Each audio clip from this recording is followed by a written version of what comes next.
Have you ever believed in something so deeply, so fiercely, that people called you unrealistic, foolish, even a little delusional? Then friend, you are Quixotic. It's one of the most beautifully dangerous words in the English language.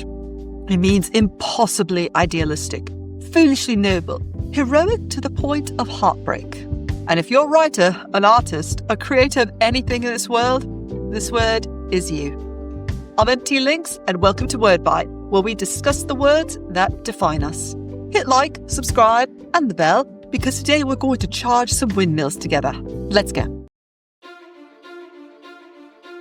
Quixotic, that's Quixotic, is defined as extravagantly chivalrous or romantic, visionary, impractical, or impractically idealistic. This would be Deluluville in today's parlance. But here's the real twist. It doesn't just mean foolish. Not just foolish, it means gloriously foolish. It's the idealist who knows the odds are bad and still shows up. It's the activist who chains herself to a tree for a force that will be bulldozed tomorrow. It's you, indie author, writing book 4 of a series only 20 people have read because you believe in the ending. There's a vital difference. Naive is unaware. Quixotic is aware and still tries. Think about that. Quixotic doesn't mean stupid. It means heroic, willing, aware. In 1605, Miguel de Cervantes released a novel that broke every rule. It was part comedy, part tragedy, part meta-literary joke. Don Quixote reads so many knightly tales, he decides to become one, despite living a world that has moved on. He arms himself with rusty armor, a bony horse, and a loyal squire named Sancho Panza. And then he charges at windmills, believing they're giants. And that's it. That's the metaphor. The man who fights imaginary foes, not because he's wrong, but because he chooses to believe. He remakes the world in the shape of his ideals. Quixotic entered English in the 18th century, long after Cervantes died. Linguists and poets needed a word for this specific kind of madness. Noble, doomed, and beautiful.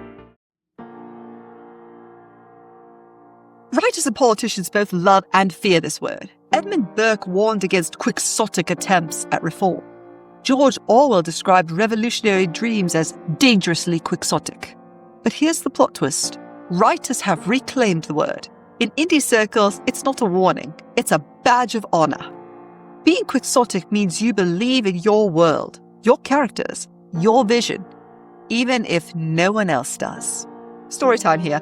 When I launched Project Agosha, I had no agent, no publisher, and no platform. Just a story I couldn't shake. People told me, you're going to have a hard time selling as an indie. It's too niche, it's a little odd, it's a little deep. There's a lot of foreshadowing, you don't spell things out at a 5th grade level, which everybody wants. But I believed in it anyway. It wasn't foolish, it was being Quixotic. I still believe in it, by the way. The sequel's coming out this winter, and I'm getting ready to expand on the IP. And since it's my best-selling novel to date, and yes, I have two, I think I'm on the right path. But now, story time's over, let's go deeper. In Jungian psychology, Quixotic maps into the archetype of the fool, the one who embarks on a journey without knowing the end. But it's not naivete. It's trust in self, in purpose, and in meaning. Cognitive psychology talks about positive delusion, beliefs that are technically irrational but lead to better outcomes. A study on entrepreneurs showed most knew they'd likely fail. They launched anyway. Artists, activists, teachers, healers, storytellers, all driven by a Quixotic impulse to leave the world better than we found it. I think we could all stand to be a little bit more Quixotic. So, here's my question. What is your windmill? And are you brave enough to charge it? All right, let's get technical now. When should you use this word? Use it to describe characters who know the odds, and they still try. Use it in essays to evoke noble folly, but don't use it for people who are simply uninformed. That's not Quixotic, that's just uninspired. Here's some examples. Jay Gatsby, his dream, already dead. He still builds the green light. Frodo takes the ring, knowing he's too small. Sidney Carton from A Tale of Two Cities, it is a far, far better thing. Dobby, he acts out of love, not reason. Anne Shirley believes in beauty and goodness even when mocked. We are the dreamers, the foolish, the believers. We are Quixotic. And sometimes that's exactly what the world needs.